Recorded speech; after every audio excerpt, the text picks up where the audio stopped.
Revelations were made in court today regarding the data scam of the NMRA. What were the revelations made in court? We've got the details lined up for you right here. But first, a look at your top stories. News First headlines. Main sponsor. Valuable Finance, best finance company.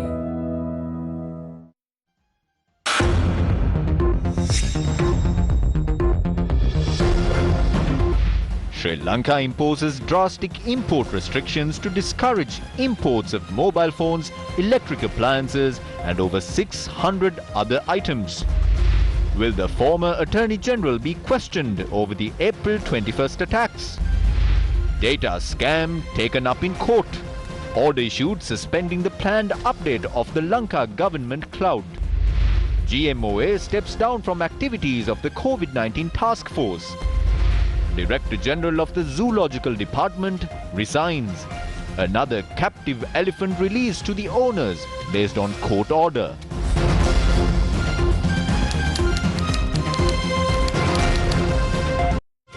News First headlines. Main sponsor. Valuable Finance, best finance company. Taking a look at those stories in detail now, Sri Lanka imposed a 100% cash margin when opening letters of credit for 693 items.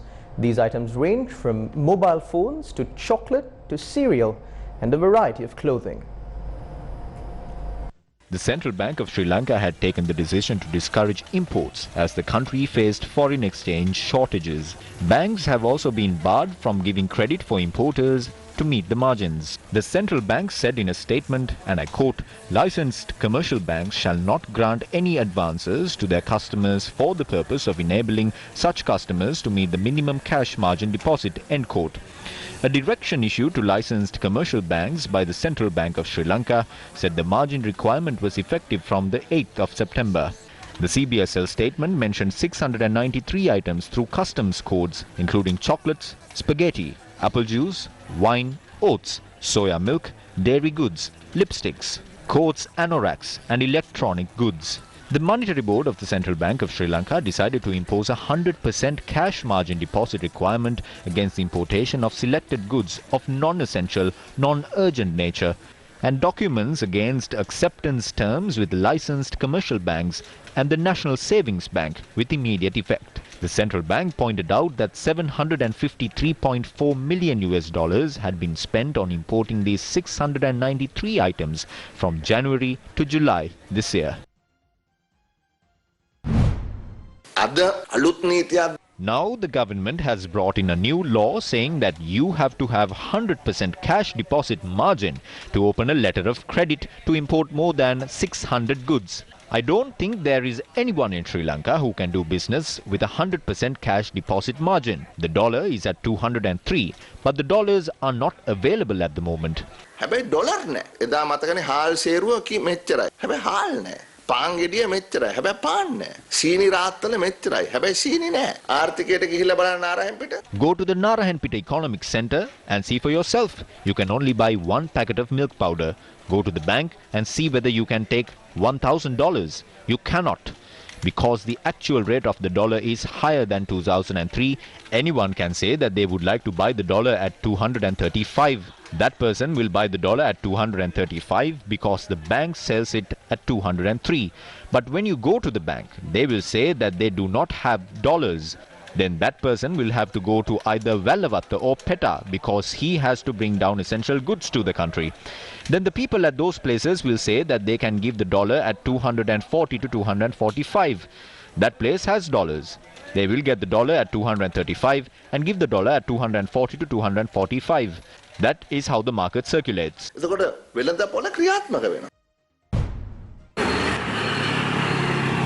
While supervising development projects including the Jaffna Town Hall, Minister Namal Rajapaksa said that the economy is growing. The President has instructed the Minister of Trade Bandula Gunawardena to control the prices of essential items, and strict actions must be taken against those hiding stocks to ensure the rights of consumers in the country.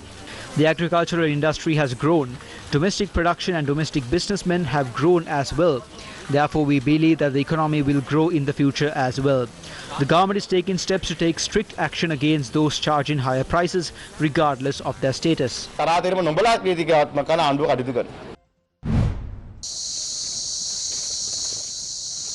Officers of the Consumer Affairs Authority inspected 7 unregistered paddy warehouses located in Dehiyattakandiya today. Steps were taken to file a case against an unregistered warehouse and seal another warehouse. A heated situation arose between a group of farmers and officials at the paddy warehouse that was sealed in Dehiyattakandiya recently. The Maha Sangha visited the location as well. The Consumer Affairs Authority officials dispersed from the location after explaining the situation.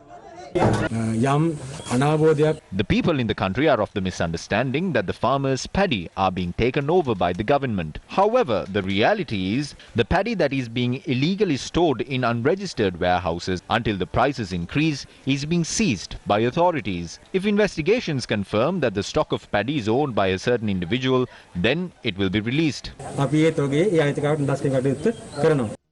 The United Rice Mill Owners Association responded to this query today.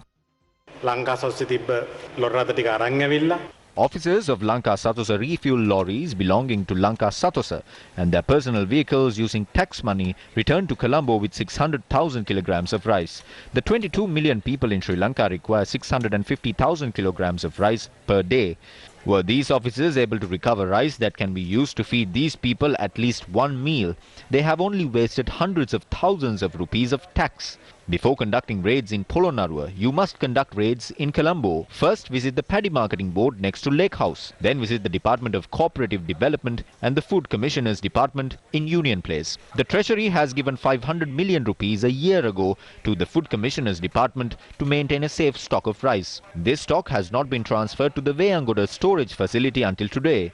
Before you try to bring the private sector to the right path, correct the public sector.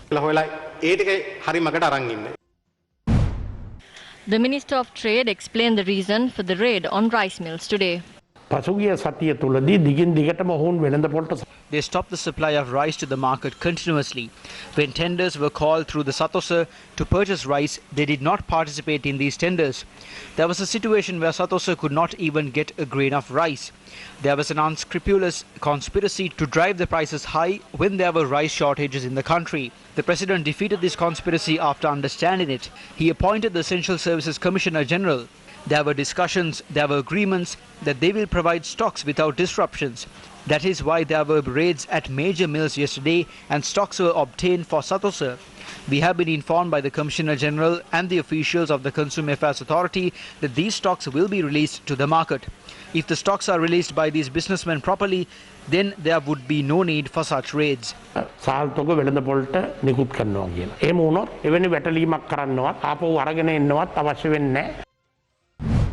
Meanwhile, farmers' organizations point out that a crisis has arisen with regard to paddy after a guaranteed price was introduced for rice. As per the data of the Ministry of Agriculture, it takes only 28 rupees to make 1 kilogram of rice. But the real cost is between 38 rupees and 50 cents and 46 rupees. You need about 1.6 kilograms of paddy for 1 kilogram of rice. The farmers are asking for 60 rupees per kilogram of paddy. But the government has introduced a guaranteed price for paddy as 50 to 52 rupees. A kilogram of moist paddy is at 42 rupees. This amount is not enough. This drags the farmers to their doom.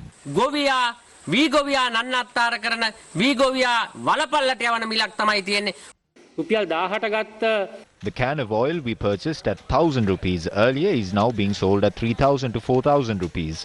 We have to buy a bag of fertilizer at 5,000 rupees. The paddy we cultivated going through all these hardships have been limited to only 50 rupees today by the government. The government is only reducing the price of paddy, not increasing it. I asked them to appoint a commission and look into this matter. The government has to promise us that they are setting the price at least 65 rupees. That is how we will be able to cultivate in the next season. Otherwise, we will have to leave our lands and no one will be there to take care of us.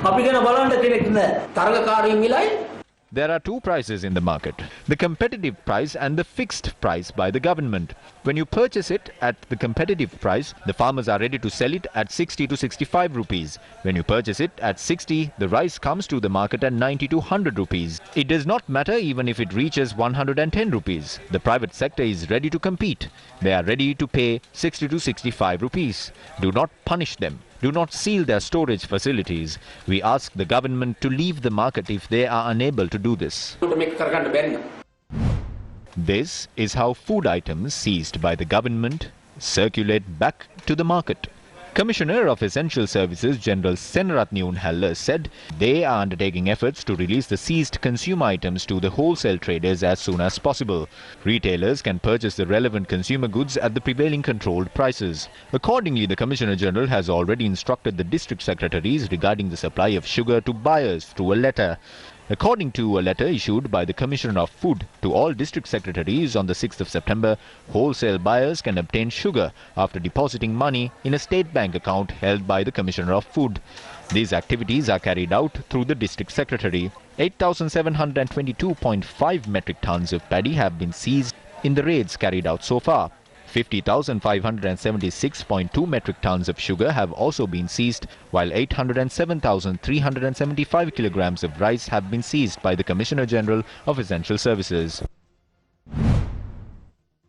Opposition leader Sajith Premadasa says that the government is attempting to appoint monitoring MPs once again and steer the country towards a destructive path. We have received news that the government is now trying to appoint MPs to monitor the development proceedings of the country and grant them the privileges of vehicles and many more. This is a shameful act. If the public representatives are now going to be monitoring MPs and reap the benefits of the taxpayers' money furthermore, we view this as a national crime. We would like to urge the government to stop this immediately. I would like to tell the government to stop giving MPs all these vehicle and fuel privileges and donate valuable medical equipment like these to the hospitals in our country and save the lives of our people.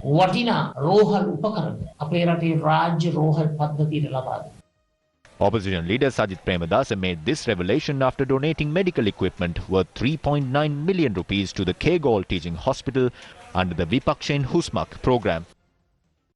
Valuable Finance, best finance company. Bellboy's got you covered. Download Bellboy today to get all your household appliance fixing and repairs done. Now available on Android and iOS. Data scam. Colombo Additional Magistrate Rajendra Jayasuriya issued an order suspending the planned upgrade of the cloud server managed by the ICTA. The order was issued when the CEO of Epic Lanka, who was arrested in connection to the data wipe of the NMRA, was produced in court today. An order suspending the planned upgrade of the Lanka government cloud under the Information and Communications Technology Agency was issued to the Director General of the ICTA. He was issued notices to appear in court on the 13th of this month. It was stated in open court that if the Lanka government cloud is updated, all evidence on the data wipe of the NMRA would be lost. In addition, any possibility of recovering the data of the NMRA that was deleted would also be lost. The Criminal Investigations Department alleged in court that the CEO of Epic Lanka had committed a criminal breach of trust in failing to protect the information of the NMRA and committed a crime under the Public Properties Act. Colombo Additional Magistrate Rajendra Jayasuriya enlarged the CEO of Epic Lanka on 2 sureties of 1 million each and barred him from travelling overseas. The magistrate ordered for the CEO of Epic Lanka to appear before the CID on the last Sunday of every month and postponed the case to the 13th of this month. The data scam. Generally, any company that stores data like this conducts a system audit every year. So has this company not conducted a system audit for the years 2020 and this year? That is the first question. If that has not been done, whose mistake is that? That should be looked into. Secondly, if there is a risk of such information being lost, there needs to be a contingency plan. Did this company not have a contingency plan? So we have a serious issue on who should be answerable for this.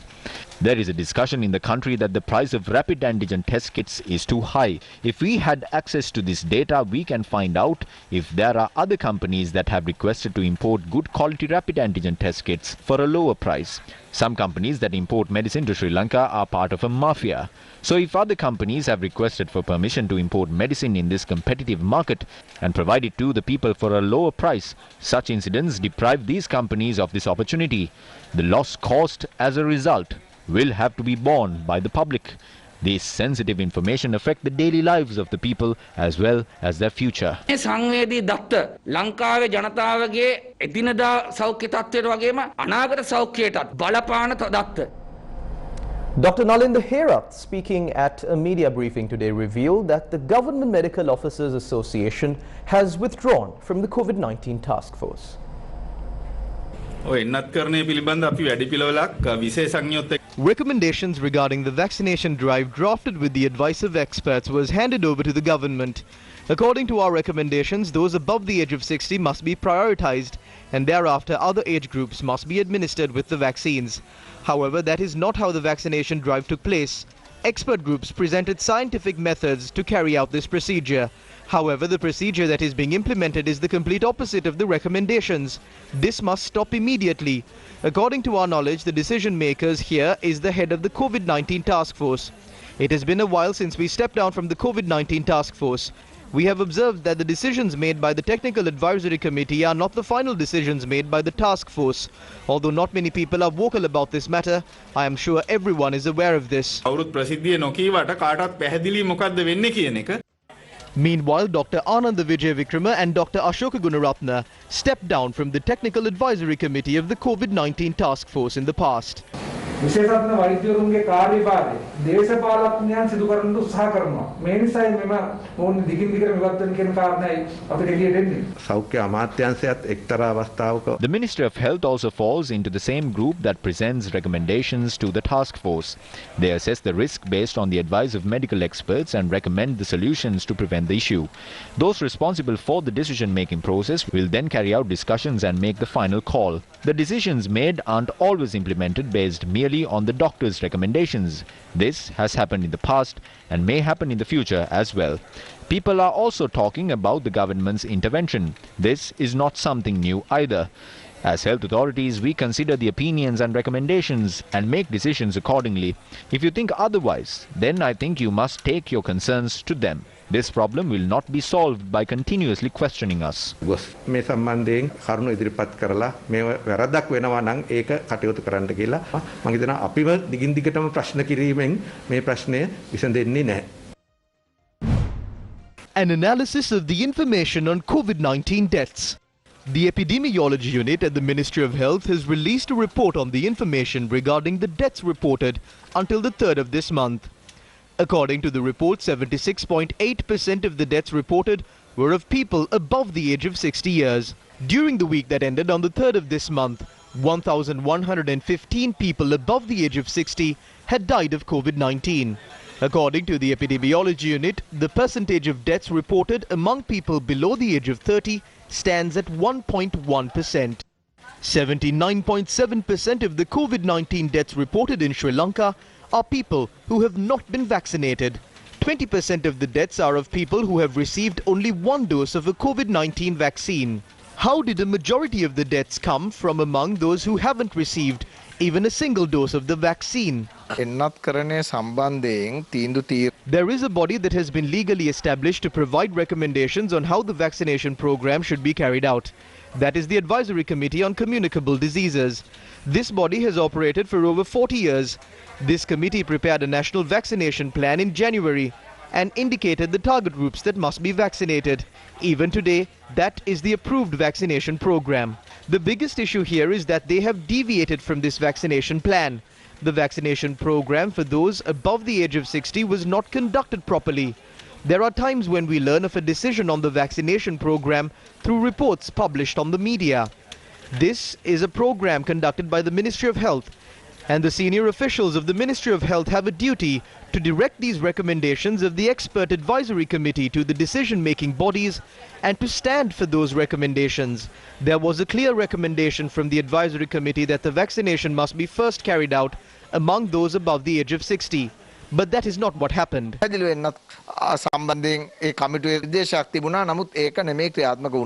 The stance of the Sri Lanka Medical Association. The Sri Lanka Medical Council has proposed for people above the age of 60 or people suffering from various other complications who have been fully vaccinated with the Sinopharm vaccine to be given a third jab of a different COVID-19 vaccine. The SLMA proposed for these people to be administered with the AstraZeneca, Pfizer or Moderna as the third jab. Quoting research conducted in Bahrain, the SLMA points out that the number of patients below the age of 50 needing hospitalization are higher among people who have received the Sinopharm vaccine than from among those who have received the AstraZeneca, Pfizer or Moderna vaccines. Another research conducted by the University of Sri Jayawardhanapura revealed that antibodies developed in everyone above the age of 60 after receiving the AstraZeneca vaccine, while antibodies did not develop in 7% of those in the same age group but received the Sinopharm vaccine. Based on this research, the SLMA proposed for the Sinopharm vaccine to be administered to everyone who are not suffering from any serious disease and are between the age of 18 and 60. The Sri Lanka Medical Association recommended the Pfizer vaccine to children between the age of 12 and 18. The association points out that if people who received the first dose of the Sputnik vaccine are unable to get a second dose of the same vaccine, they could be administered with the AstraZeneca, Pfizer or Moderna vaccines. The Sri Lanka Medical Association has recommended for people above the age of 60 to be given a third dose of either the AstraZeneca, Pfizer or Moderna vaccines, as all of these vaccines are proven to be effective for a period of at least 6 months. Some people above the age of 60 did not attend the vaccination program. We provided everyone with the Sinopharm vaccine. We had not taken a decision to provide the Pfizer vaccine in the areas where AstraZeneca or Moderna vaccines were administered. We faced an issue as some people did not attend the vaccination programs even though they were offered the vaccine. So we went to people's houses to carry out the vaccination program.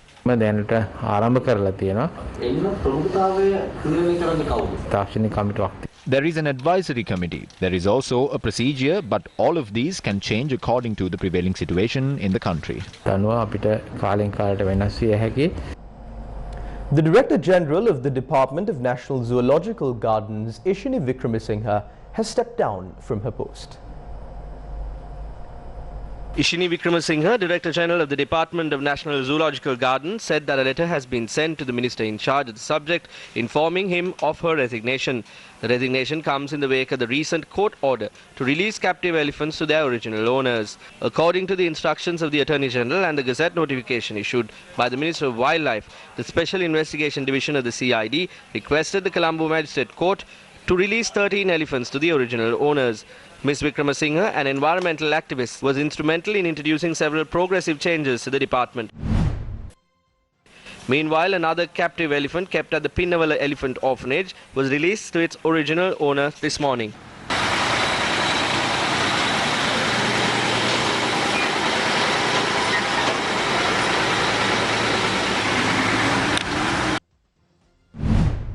Environmentalists and social activists conducted a webinar today regarding the recent court order to release captive elephants to their original owners.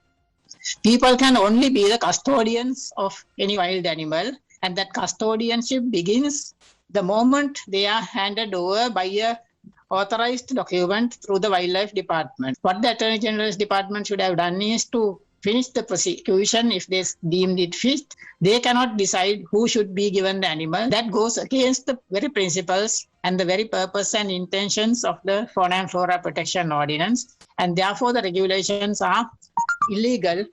The illegal trade in elephants is a wildlife crime. When lawmakers become lawbreakers, how do conservationists deal with it? Not just the lawmakers in parliament who are, legislators, but people in the AG's department, when they actually start bending the law to suit a certain outcome or a certain objective. It goes against the constitution of Sri Lanka. Let's now take a look at this story that depicts the true state of the lives of people living in line houses in the Hantana Uduwela Urugala Estate number 3. About 80 people live in the Hantana Uduwela Urugala Tuna estate house. Although this estate house was built during the British rule, no renovations have been done so far. The roofing sheets here have been the same since the colonial era. We can't sleep in the night. If it rains, water seeps through the roof. Our pleas have fallen on deaf ears. This estate house is managed by the Janata Estates Development Authority. The residents lament that they do not even have the basic infrastructure to live here. Secretary of Defence, retired General Kamal Gunaratne, and the Inspector General of Police spoke about the statements made by Cardinal Malcolm Ranjith yesterday regarding the April 21st attacks. I am saddened by the various statements made by the Cardinal. That is his opinion. His opinion could be right or wrong. I am not criticizing his opinion. The Cardinal, myself, the Prime Minister, and even the President can express their opinion. But I believe that it would be better if people who are expressing their opinion study the matter before. The suicide bombers exploded the bombs and died. The police had to work very hard to find the masterminds behind the attack. Also, hundreds of people connected to the attacks have been arrested and cases have been filed against them and are currently ongoing. The amount of effort that the police has to put in to prove the charges against these suspects in court is unfathomable. If there is a mistake in one point, that could turn the case on its head. So if justice is to be done to the victims of these attacks, the cases presented by the police must be solid cases. All evidence needed for the case must first be gathered to be presented in court. After the Cardinal made that statement, officers of the intelligence units and the police went and met with the bishops of the Catholic Church and clarified the facts of the cases for about 4 hours. Unfortunately, the Cardinal was not present on that day, but the other bishops were there. As far as I know, they were very pleased about the progress. Also 2 weeks ago, intelligence officers and officers of the police went and presented a report on the progress of the investigations to the Mahanayaka Theras and the Mahasangha. They too were pleased about the progress of the investigations. සෑහීමකට පත් වුණා කරගෙන ගිහිලා තියෙන වැඩවල ප්‍රමාණය ගැන. දැන් මේ කල්යාණත් එක්ක තවත් පාර්ශවයකට සිද්ධ වෙන අසාධාරණයක් තමයි දැන් හිටපු ලේකම්වරයා. පාර්ශ්ව ලේකම්වරයා, පොලිස්පතිවරයා මේ දෙදෙනා සම්බන්ධයෙන් දැන් ඔවුන්ගේ මානසික සිත් පීඩාව, ඔවුන්ගේ පවුල් වලට වෙන දේවල් සම්බන්ධයෙන් කොහොමද ඔබතුමාලා Our responsibility is to investigate an incident and bring the perpetrators of those crimes before the law. The people you mentioned have been investigated and brought before the law. Afterwards, it is the responsibility of the judiciary. We cannot interfere in matters of the judiciary. අයිතියක් නැහැ අධිකරණයේ වැඩවලට ඇඟිලි ගන්න. හිටපු නීතිපතිතුමා මේ pass පෙරහැර විශාල කුමාරයාක් කියලා කිව්වා. එහෙම හිටපු නීතිපතිතුමාව CID එකට කැඳවීමක් කරලා ප්‍රශ්න කිරීමක් කරන්න පුළුවන්ද? බැරි කමක් නැහැ නීතිපති. It can be done. After the Attorney General retired, he is just a citizen like you or I. We have considered what you said. If someone makes a statement and if it is relevant to the investigations of the CID, we will investigate it. I believe that the CID will take some action regarding that in the future. එතන මං හිතන්නේ ඉදිරියේදී ඒ ගැන ක්‍රියාමාර්ගයක් CID එක අරගනි. කීප දෙනෙක් ඉන්නවා මේ පාස්කු ප්‍රහාරය සම්බන්ධව ජනාධිපති කොමිසමෙන් නිර්දේශ වෙලා. දැනට ඒගොල්ලෝ ආණ්ඩුව පාර්ශවයේ ඉන්නවා. ඒ හින්දාද මේක කල්යන්නේ කියන ප්‍රශ්නේ තමයි දිගින් දිගටම කාර්දිනල් වහන්සේ ප්‍රකාශ කරන්නේ. After the Attorney General is informed of the investigations, it is the Attorney General who decides on filing the cases. The fact that they are members of the government or politicians is irrelevant there.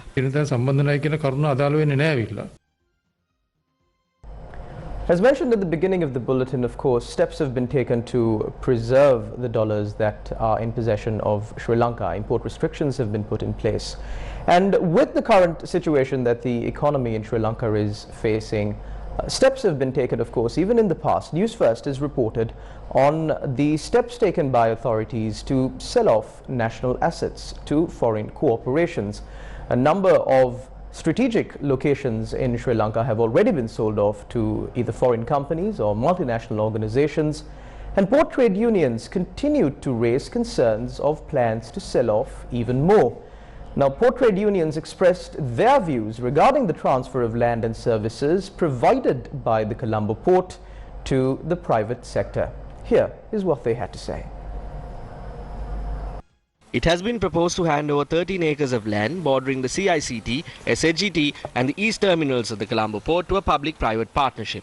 According to a cabinet paper submitted on the 21st of July, it has been proposed to hand over the land to the Colombo International Container Terminal or CICT, in which China holds a majority stake. The project is to be carried out under the build, operate, transfer or the BOT method, and it has been decided to appoint a negotiations committee which includes ministry secretaries. We now have great fears about the East Terminal. Employees at the East Container Terminal are deployed through manpower agencies. They use the COVID-19 situation to do this. But now we understand that this is done with a long-term plan. They are trying to reverse our progress. That is what they are doing here. A lot of employees at the JCT have also been deployed through manpower companies. We are worried whether both these terminals will be privatized. අපිට ලොකු සැකයක් තිබෙනවා මේ පර්යන්ත දෙකත් ආපහු වටේකින් පෞද්ගලීකරණයට ලක්වීමේ අනතුර. රටට ජාතියට ප්‍රගමනයක්. A pro-national government in this country needs to understand that the country will not be able to earn dollars if 13 acres of land, a national resource like this, that can bring progress to the nation, is given to a Chinese company. The CICT at the Colombo port is operated by a Chinese majority company and the neighbouring port city is a Chinese project. The SAGT at the Colombo port is also operated by multinational corporations. The West Container Terminal has already been handed over to Adani in India, and the East Container Terminal was taken over by the Ports Authority after a workers' strike, but the unions say the government is not interested in making it more efficient. There is a question whether the Port Authority's Jaya Container Terminal and the Samagi Terminal are able to compete with other terminals. The Port of Colombo is a valuable asset to our nation in the Sea of Sri Lanka. Will there be a day where Sri Lanka does not have ownership of the Colombo port? The ever-picturesque Sea of Sri Lanka, an eye-catching spectacle, is a blessing to my nation. Surrounding our mother with the protection of a father. The Sea of Sri Lanka.